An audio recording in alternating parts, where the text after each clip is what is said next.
Hi guys, my name is Emefa and today I'm here with Nia Shong and Jojo. Hi. You're welcome to the very first episode of How Did We Get Here?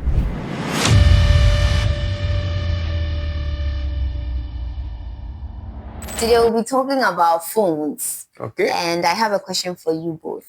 Shoot. So, how long do you use your phone in a day? Well, when I check, it says like 2.5 to 4.5 hours. It varies quite slightly. 2.5 to 4.5. What about you? I do between 4 and 6 hours daily. A day. All right.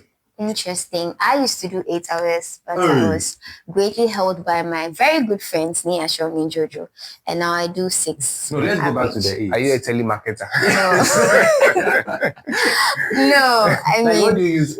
8 hours? It's mostly texting and watching stuff. No, but MFA, God gave us 24 hours a day. Yeah, I use a third of my day on phone. I'm repenting. So like a third of your days on the phone, a third of your days asleep, and then a third of your days for living. Yes. That's wild. Yeah, I know. I'm repenting. Can you please allow me to? Oh, you're forgiven. Thank you. I'm forgiven. Why you look at me like that? I have a question for you. Okay. What do you do in the 8 hours? In the other 8 hours? The 8 now, 6 hours that you spend on your phone. That's what I mentioned. Texting. I hardly do calls. Mostly texting, watching stuff. Sometimes reading. Yeah, stuff like what? Oh. Makeup. Anything. No, I don't do makeup. Anyways. I'm just sorry. Bridal things. No. We are sorry. I know girls it's a standard. It's a standard on Instagram. So one girl told me that Instagram is boring. When I check, this is all she says. It will be boring. It's boring because all she's looking at are wedding things. And the algorithm supports it. But anyways, before phones became more than a communication device, where do you think we came from? Or how did we get here with phones? Well, I mean, I think that there's always been, like human beings have wanted to talk to each other in different capacities. Mm-hmm. But as recently as 150 years ago, you really could not hear somebody's voice if you're not there with them. Mm-hmm. You know, and that was just people's reality. I'm sure it's like how there are things that 100 years from now, you'll be amazed that we couldn't do them. But yet, in that time, there was just no way. I mean, there were low-tech methods. I don't know whether you guys played the tin can game when you were children. I didn't play it, but I saw it on TV. Yeah, so I was explaining to our Gen Z viewers, like when you take a paper cup or like a tin. My friends used to use ideal milk in particular. That's the highest grade. Oh, yes, because we don't play. Yeah. And then you drill a hole in it and then pass a string from one end to the other. Okay. So you have 2 milk tins on the end with a string. And then you speak in one and then the person can hear. Yes. And it was science. It was science because it takes years. So you're taking sound waves, converting it to mechanical waves back to sound. Yeah. And people used to use this in large offices. Yeah. Like maybe we have an office complex. Or maybe there's so many lines. There are so many lines. There's a network in the office. But so that you don't have to get up and walk to somebody's desk. No. So that was the best at the time. This was before, like, let's say 150, 170 years ago. You could use the cable, but that was obviously limited by the number, by the length of string, the number of connections. You can have. Yeah. So you could have. That would be cool. So like you look up and you see it this way. So you can have 4 cups, one for different each person. Yeah. So that was the tech. The tech was like basically taking sound waves to make mechanical or physical vibrations back to sound. Yeah. Even though theoretically sound is vibrations, but forgive me. And then there were now efforts to do like telephone sound to electrical and back to sound, and that was the telephone. Wow. Yeah. So this work now started, let's say 170 to 150 years ago. People started really working on that telephone. Yes. So eventually the guy who patented the telephone was Alexander Graham Bell, which in America. But before him, there was. Yeah, there were no people. There was. I'm sure you guys have heard the saying. Before every first, there's somebody who's more first. Yeah. So Alexander Graham Bell is widely credited with inventing or having the first patent. But there were people before. Yeah. There was the Italian guy Antonio Meucci. Antonio Meucci. He did this, I think, 1849. Okay. Yeah. So that was. Alexander Graham Bell was a teacher for deaf and students. Really? And his motivation for I think that he could have gotten his inspiration from the cups thing, because he wanted his students to be able to hear sound from vibrations. Okay. And that is what inspired he making the first phone. I don't know how true it is, but I think that he could have been inspired from the whole cups and string thing. But well, I mean, yeah, but when you read history, you see a lot of people were inspired by things in their lives. So I think it's plausible. Yeah. So Antonio Meucci started this work, or not started. I mean, lots of people were working on it, but he did not patent it. He didn't have enough money. He didn't have the funds. Yeah, Alexander Graham Bell had the funds plus a solid business plan. No, the guy was sorted. His lawyer was involved. Well, I mean, he knew what he was teachers made a lot of money, or maybe he did more than teachers. No. He had investors who showed him how to turn it from an idea into a commercialized product. Yes. That's what made him successful. But one of the things I find amazing is that drama has existed since before.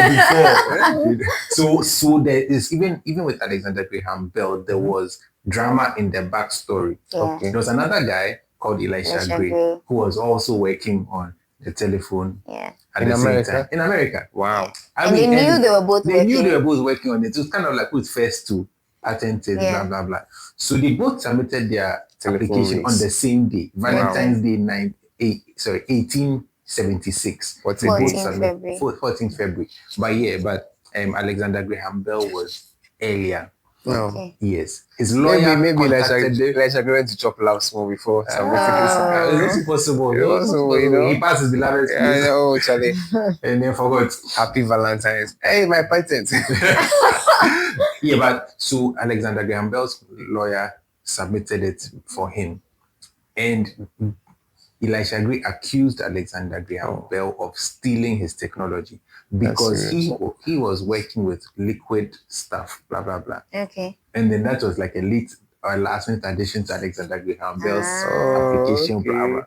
And then so they were in court for a long time. Eventually the court said the patent belongs to Alexander Graham Bell, and here we are. I mean, everybody has forgotten that. I can understand why Elisha Gray lost the case.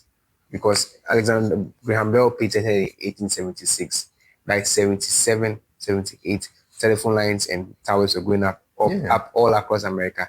3 years after that, 49,000 people had telephones.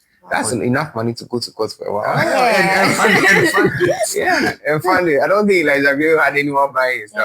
He was already slow. And currently, about 86% of the world's population uses phones.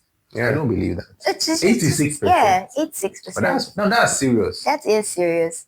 I mean, I'm more concerned about the 14% who don't. I was wondering how their lives are. My guess would have been 70%. So it's 86%. Why?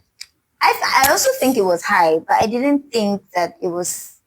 I thought that I agree with the 90. I didn't think it was 70 something. I'm saying 70 because it started at 80. I would actually, if I had to guess randomly, I'd have guessed like 50. Hey! Yes. I would say. No, but people are living below the poverty line. Not smartphones, like any phone. Yeah, but people are living below the poverty line. People are starving to death. People are in Palestine. People are I was actually shocked at the 86. I expected it to be more than like 90, maybe like 95. You'd be surprised to know that quite a number of people living below the poverty line in Ghana use iPhones. Yes. Well, fair point. Yeah, but okay, so where did we go from Graham Bell? So from there we went to mobile phones. So Bell Labs made the first mobile phones, and I'm not talking about phones you can put in your pocket. Mobile means the phones could move around. These phones weighed 40 kilograms and had to be in a car. But would you believe that they were so? Were they different from car phones? Yeah, car phones, mobile phones, car phones. And they were so popular that they couldn't keep up with production. The demand far outweighed the supply. But that's so weird. I don't think it is weird. Why would you want to be on the phone when you're driving?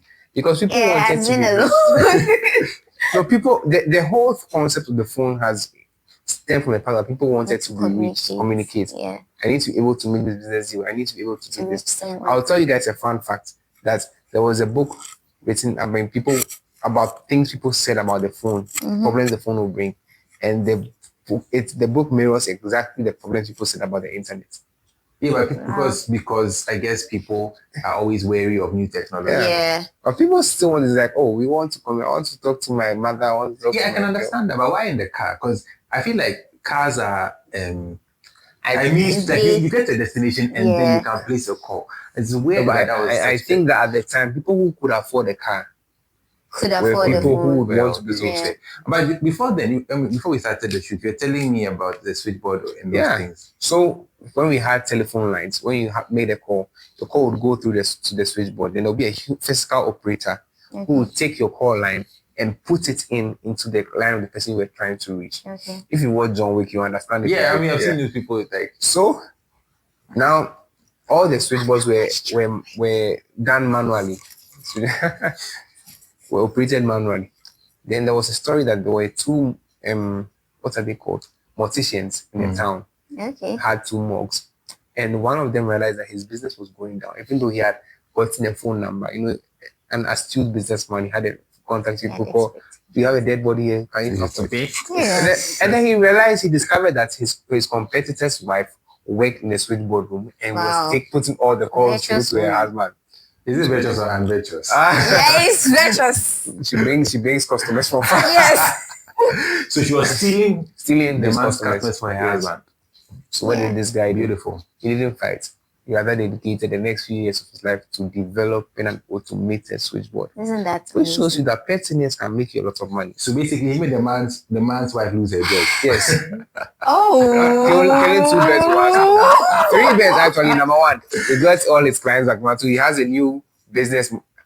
A business that he and then puts out for a job. Payback time.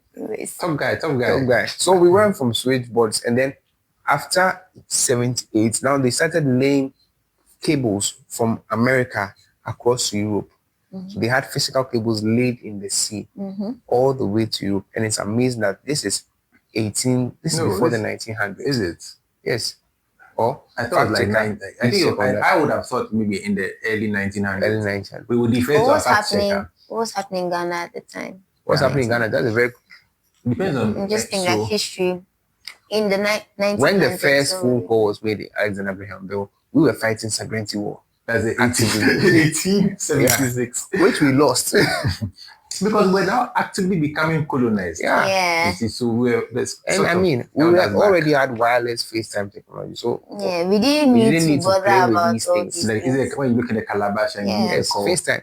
Solid. Yeah. There's no witches you come for us. We are playing.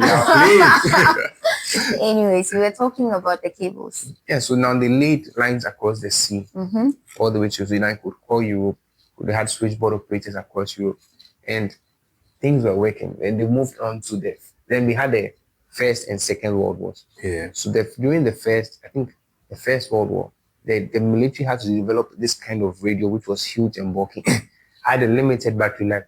But that is where the concept for cell phones came from. Okay. And the company that made those went on to make the first cell phone, which was made by anybody wants to. Motorola. Motorola. So, yeah. Motorola. It's hello, Moto. Yeah, I was going to say that, but I wasn't sure. Yeah. So we've come all the way down to 1963. Yes. Where Martin Cooper. That was 73. 73. Yeah. No, 63. 63 was... He calls for a press conference and makes a call. 73 is when the phones are made. Let us fight. Forgive me. Fight. So I'll tell you, 63 is where we introduced the dial pad with tones. Okay. To replace the rotary phone. Because before then, you had those round ones. When I was a child, I remember there was one in my grandparents' house. I don't think it was connected, but maybe just a relic from their time. So my cousins and I used to play with it. Like, man, they was nice. Yeah. I had a toy. Yeah. So in 63, imagine someone had a number with so many nines in it. It was like 9, then back 9. Yeah, so 63, that's when they introduced the pad that even had a tone, like different tones for different numbers and all.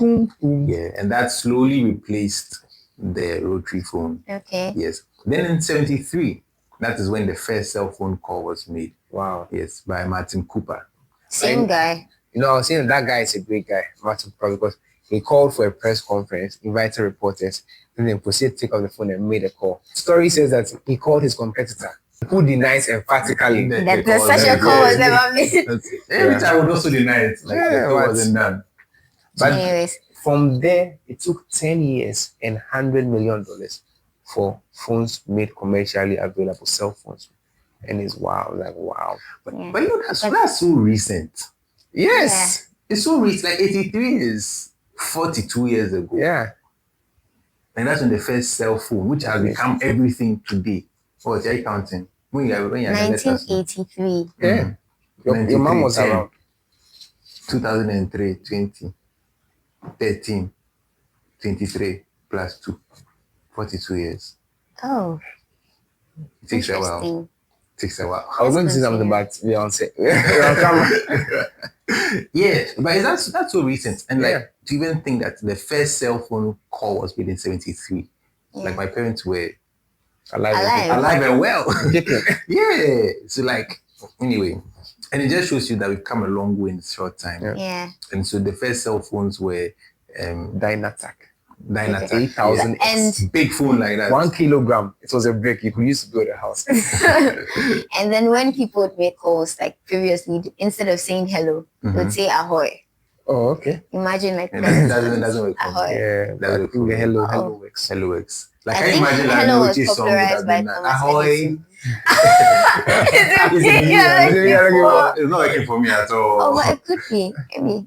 Ahoy. Anyways, that's it's not working. I think hello works. So who brought up hello? So now there's hello, there's hi, there's hey. I think hello is yo. standard. It's hello. Anyways, yeah. I think everybody says hello. Yeah. I mean, we have variations of it. Yeah. How do you say? Hello. Hello.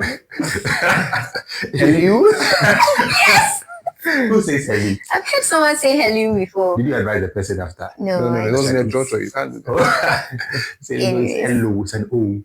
Yeah, so where did we get to, Martin Cooper? Yeah, so cell phones are being commercialized. Commercialized, but it was still for the rich. So what people had at the time was like phones in places. $4,000 to get one of those. Yeah. Even now it's expensive. The brick? Yes, the brick. Wow. Many people, it was sold out. Yeah, because no, so you see, the point I was trying to make was that before the cell phone, phones were tied to places. Yeah. You know, so there was nothing like I have my personal phone. There's a home phone, there's an office phone, there's a pay phone on there. There's a car phone. There's a car phone. Well, so these are always tied to places. You're so really concerned about the weight. Yeah. 40 kilos, that will increase your fuel bill. I agree with him. It's quite solid. I would toss it after my phone. So the cell phone is what led that transition to having a phone on you all the time. That makes you reachable all the time. Yeah. And so it started with the rich people, but it began to become popular with you open up and then put the antenna. Yeah, I remember my dad's first phone. Okay. I remember my dad's first phone too. And there was like a certain cool factor. Are you sure it was your dad's first phone? Yes, we had the first phone before she was born. Yeah, you remember the first I remember the first phone he had when we became aware. I became aware of that's But there was a cool factor, and it was such a big handset. You have to pull the thing, and you know, in those days they used to wear their phones on their belts. Yes, they have a belt back up. And we hold them to flash the camera, but it's also easy. I think we went from guns to phone.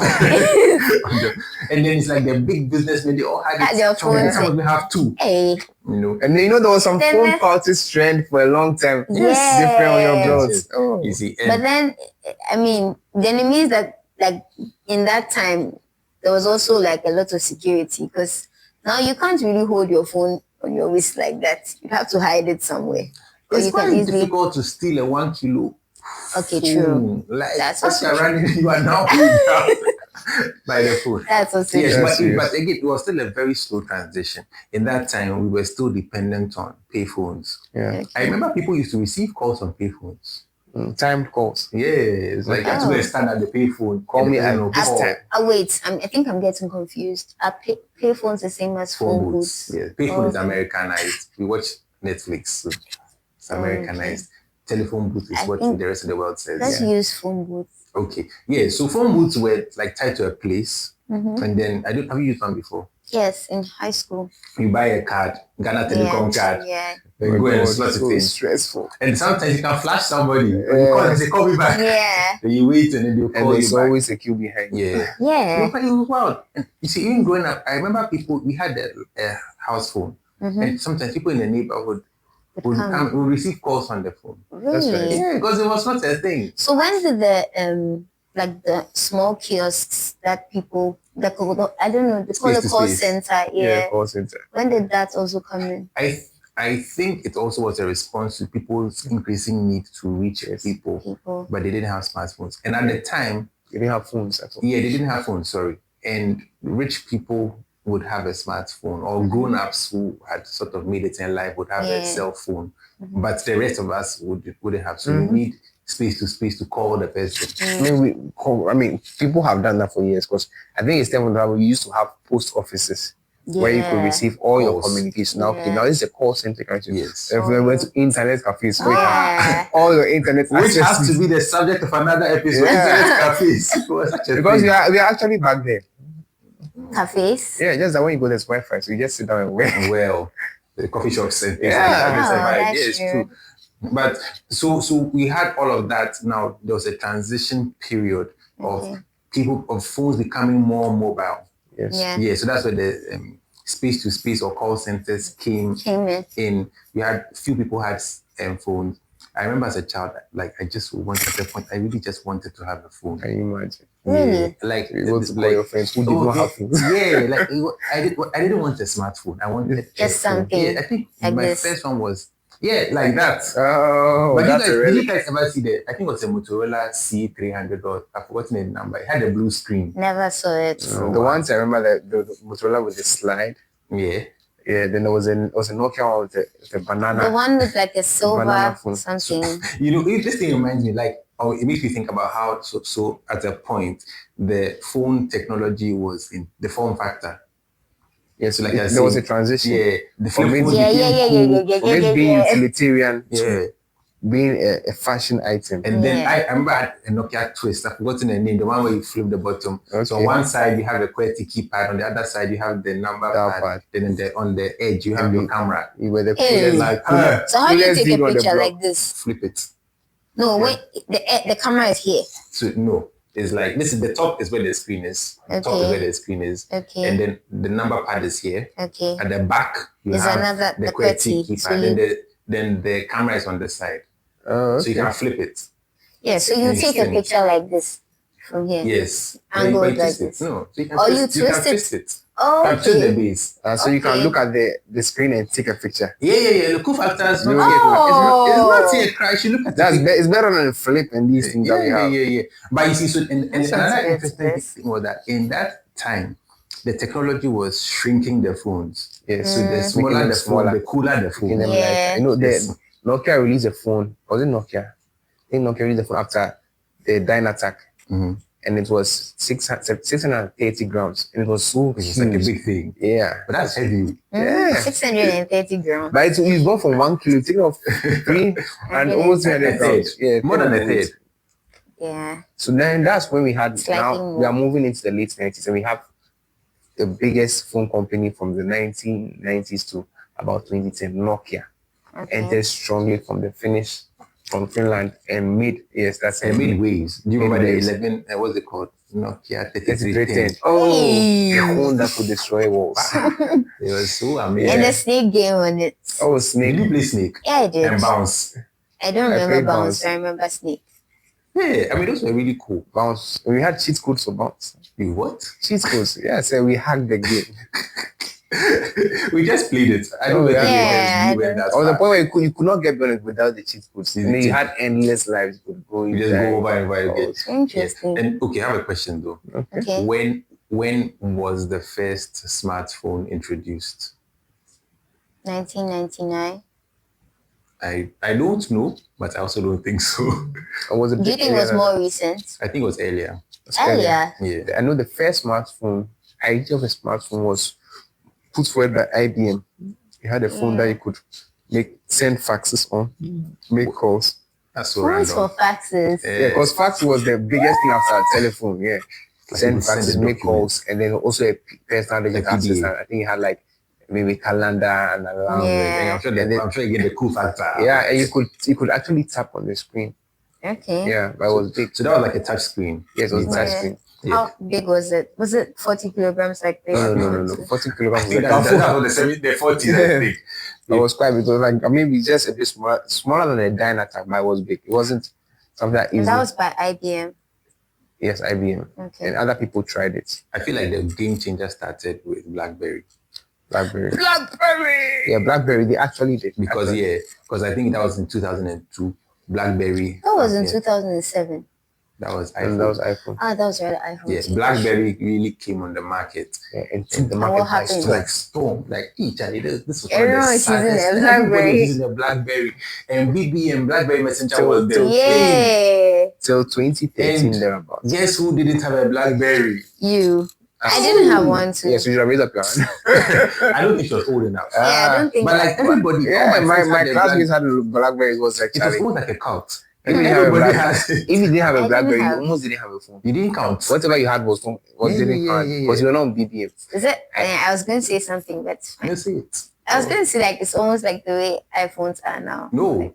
Oh, it's worse. BlackBerry was tighter because somebody like an iPhone user will SMS you or WhatsApp you. Yeah. At least in Ghana. They like you have options. Yeah, like BlackBerry was BBM. You're not on it. You're not paying me. And if you don't have it, sorry for left. Like, you're not hard. And one of the things that made BlackBerry super close, the first one was the security. It was marketed as a secure phone for business. And the second one was that it came with its own world of apps that you could download and use. Yes. That's what made it so popular. Like, Charlie, so they're in our own world.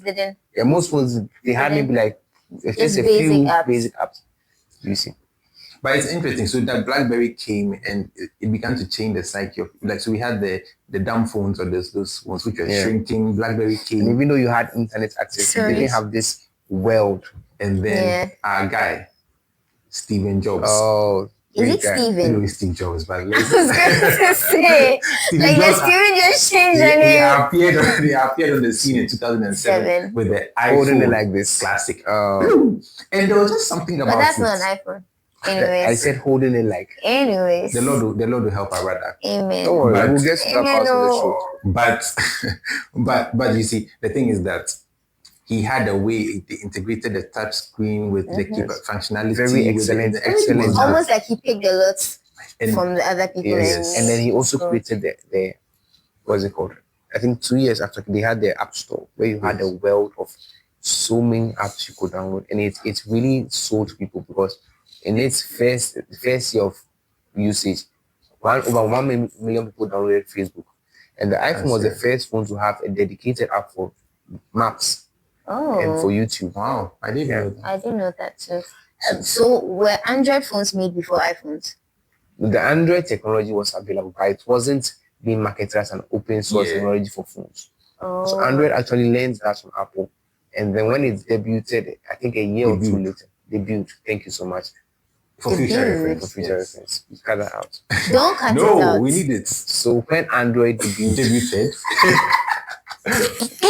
my friends are going to have a good time after I'm on this. But when they debuted, I think a year or two later, it also came with the Play Store. And one of the main differences between App Store and Play Store, which many people still don't get, is that for the Apple Store, only Apple gets to add apps that they've approved. But for the Android Store, it's open. Everybody does there. Which leads to problems. Which leads to and also advantage. Yeah, that's life. Yeah. But it's interesting, we're talking about BlackBerry and their security advantage. Yeah. What happened to... Okay, so I have three questions. What happened to Nokia? What happened to Motorola? And what happened to BlackBerry? I think it's the slowness to adapt. Yeah.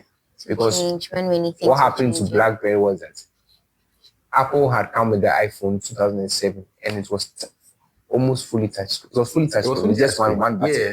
There was no keypad. Yes, at the same time, Samsung had one button and then two touch buttons on the side. You had a return and then you had like a menu button. Yeah, you did. It's true. Yeah. You see. I just remember that. And everybody was feeling, oh, this is cooler. This is cooler. But BlackBerry still thought that the QWERTY is the way to go.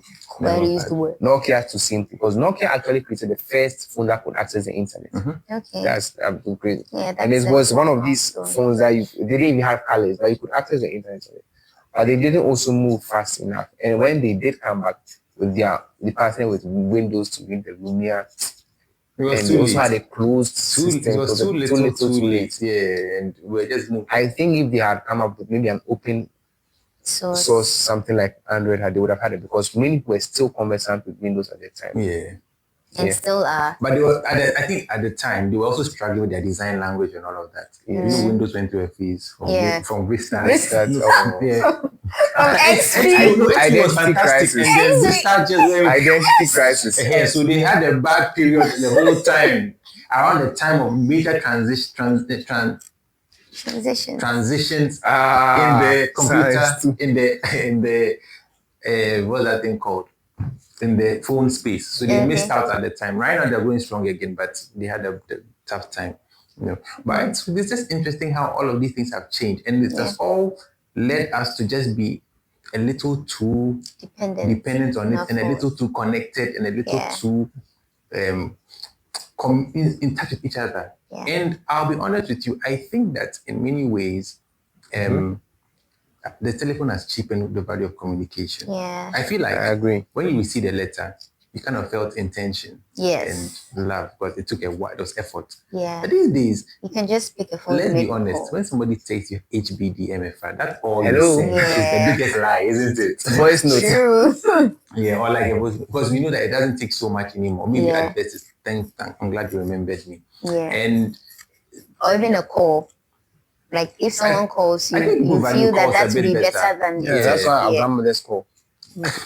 Or they don't want to bother texting, they can't see anymore. So it's cheapened it in a way, rather let us feel so. Oh, I've been trying to reach you, but you are not answering your phone, all those things. And I just when they were, I'd be like, you should have been born 150 years ago. Try reaching me there. It's not that problem. It's not that deep. Yeah, even though, to be fair, okay, maybe let me also play devil's advocate. Sometimes you really do need to reach a person. Yes. Maybe once like a year. An emergency. Like once a year. The phone comes in useful. So I have a question. Okay. Finally, I don't even know why I'm the one asking the question, but where are we going from here? With phones. I think that the form of phones have become stagnant.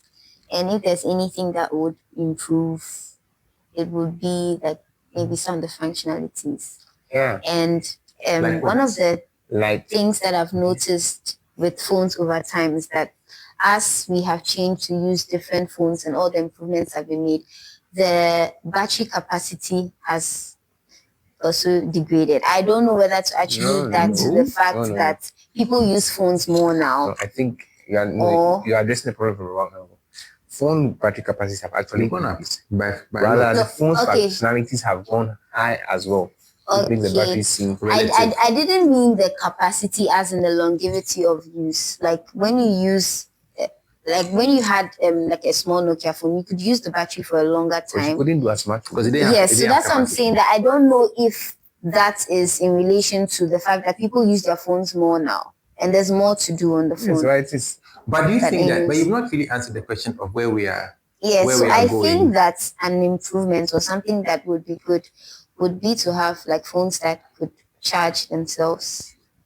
What do you mean by charge themselves? Like a self-charging phone. What do you mean by self-charging phone? A phone that takes energy from maybe movement like or solar. The sun. Like a like as you're walking, then it's charging. Yes, as you're walking, because like when you're walking, there's a number of steps that you do, and your phone can't record it. So if we convert, that's a good idea.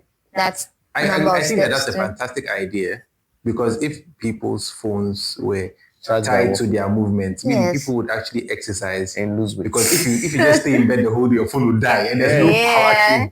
You have to go out to the gym and run on the treadmill for a bit. But I still don't think you've answered the question of where we are going from here. These are still just I don't think we are optimizing what we have. Yes, so it's just an improvement in the function, but I don't see any major change. Yeah, I don't. When the phones were being made, the people who were making them prophesied a number of things.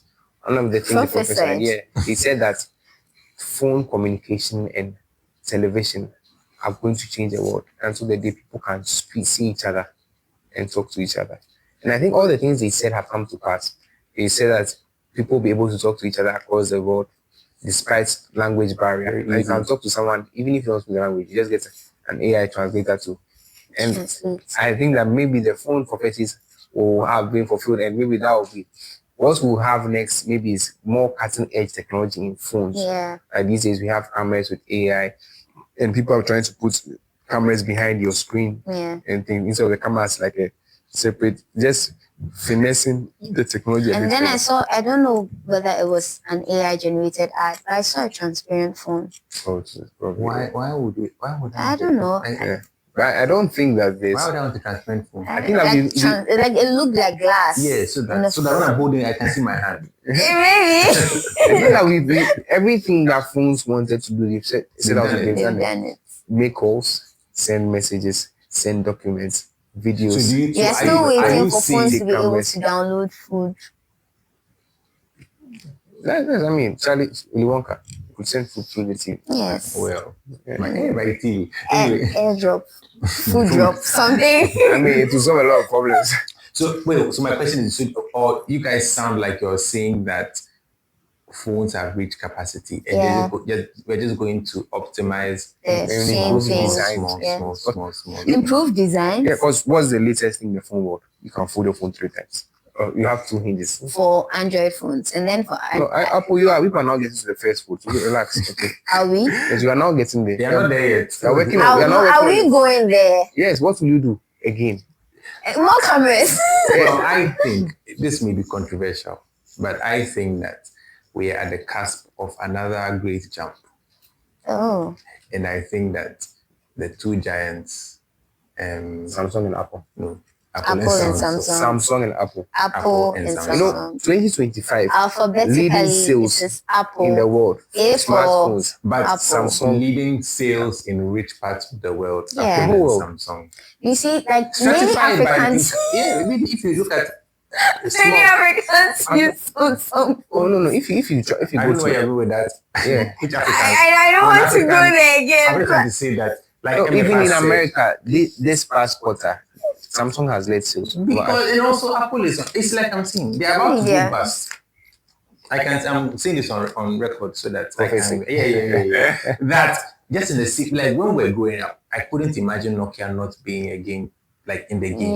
Motorola. Okay, not when I was like earlier, Motorola was the thing. But these big companies always miss the next wave. We spend so much time optimizing the same thing. What do you think there'll be a next big producer, or just the same? Somebody will appear with an idea that will be everything. Different. I hesitate to see what the idea is, because what I think it will be, I reject in my body, which is chips. Yeah, like a chip or something. I will make the chips. Pardon? They not Samsung. They will not. They will be too slow to respond. That's my point. Every year, it's just when I changed my phone from an SE to a 15, and I was upset for 1 week.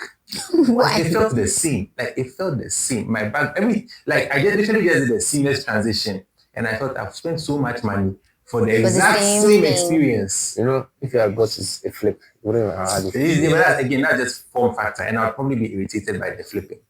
Yes. You would get a Huawei trifle. Yeah, but my point is nothing much changes. I realized that I think the SE was as good as the 15, and then maybe slight benefits of maybe a sharper picture, yes, but who cares? I need to record this podcast.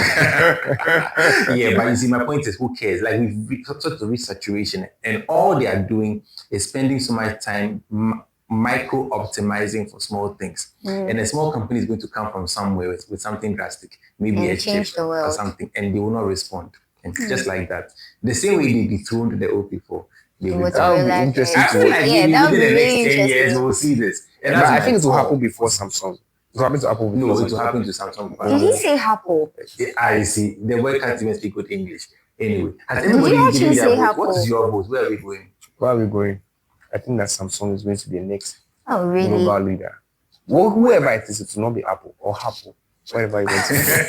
I think it's none of the above. Yeah. And I think that because if we look at market share, Samsung and Apple have. You just have to say that. Can you not? It's Apple and Samsung. I think we should respect. I'm entitled to an opinion under the UN Charter of Rights. But even better, you are entitled to a good right. Yes, not lie to our viewers. Which is why I would say Samsung and Apple are leading the market share with over 50% of mobile smartphone users combined.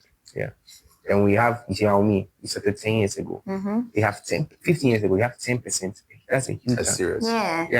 Yeah. For 15 years. And I prophesy that in 10 years, there'll be Samsung another. and Apple will not even have 10%. And maybe we should draw the curtain down. Ladies and gentlemen, this is YouTube. And I'm sure this video will be here 10 years from now when Samsung is producing the next big thing. You can bookmark, like, share, subscribe, and remind yourself big thing in global technology. While Apple is still catching up with their clunky VR glasses. And I want you to know, if you are commenting on this video in 10 years, the only thing you say is, Nia Shong was right. Nia Shong was right. He said it. All right, guys. It's been lovely having you with us and having you with me. No. You are in the middle because of gender balance. Yes. You are here with us. Please, feminists, I'm playing. It's been a lovely show this evening. Stay tuned. Join us next time for another episode of How Did We Get Here. Please like, please share this video. Tell a friend, tell a friend, bookmark, tell another friend about it. And maintain. And watch this video in 10 years' time to see who actually won the debates. And buy a Pixel too. Bye.